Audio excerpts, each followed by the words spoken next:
بعدها تابعت مباريات كاس مصر 73 حيث انفجرت البطوله بالمفاجآت منذ بدايتها. دور ال 16 شهد خروج الزمالك من البطوله بعد هزيمته من السويس بالقاهره 2-1 في مفاجاه مدويه، والترسانه حامل لقب الكاس من عام 67 انهزم من البلاستيك الهابط للدرجه الثانيه 2-1 والترسانه خرج من الكاس، والاولمبي اتهزم من المصنع 36. وفي دور الثمانية استطاع الأهلي إنه يفوز على المحلة في المحلة 1-0 بهدف مصطفى عبده والمحلة تخرج من الكاس. رغم إن المحلة فازت على الأهلي في الدوري دور أول ودور ثاني، بس الأهلي نجح إنه يخرج المحلة من الكاس على أرضها في المحلة. أما بقى الحدث التاريخي اللي حصل في دور الثمانية، الاتحاد تقابل مع الإسماعيلي. الأول اتقابلوا بالقاهرة على أساس إنها أرض الإسماعيلي وتعادلوا 0-0 بعد وقت إضافي. بعدها اتعادت المباراة في الإسكندرية، والاتحاد والإسماعيلي ظل التعادل السلبي هو سيد الموقف، ولعب وقت إضافي انتهى أيضا بالتعادل 0-0، ولجأوا إلى ركلات الترجيح لأول مرة في تاريخ كأس مصر. وركلات الترجيح بين الاتحاد والإسماعيلي في دور الثمانية كأس مصر 73 شهدت حدث لم يحدث ولم يتكرر في التاريخ.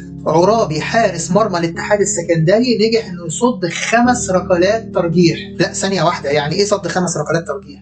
يعني انت عايز تقول لي ان لعيبه الاتحاد ضيعوا 4 ركلات ترجيح؟ لا واحده واحده عليا بس وانا هفهمك. ايامها عشان كان لسه ركلات الترجيح بتطبق جديد في مصر، كان القانون ان حتى لو فريق حسم الفوز لازم كل فريق يكمل ال5 ركلات بتوعه للاخر. يعني حتى بعد ما تاكد فوز الاتحاد الفريقين كمل كل فريق ال5 ركلات لاخرهم. وده اللي ادى فرصه لعرابي ان هو يعمل الحدث التاريخي انه يصد 5 ركلات ترجيح في حدث لم ولن يتكرر. عرفت بقى جت ازاي؟ وانا متذكر ساعتها ان حسن مختار وعلي ابو جريشه كانوا غايبين عن فريق الاسماعيلي. وفي دور قبل النهائي فاز الاهلي على المصري 3-2 وفاز الاتحاد على السويس 1-0 بعد وقت اضافي. وانا فاكر منشطات الجرايد وقتها كانت الفانيلا الحمراء اشعلت الكاس، والناس كانت شايفه ان فريق الاهلي اللي معظمه من الشباب عمل انجاز كبير جدا انه وصل نهائي الكاس، ولو حقق الكاس هتبقى يعني انجاز كبير جدا.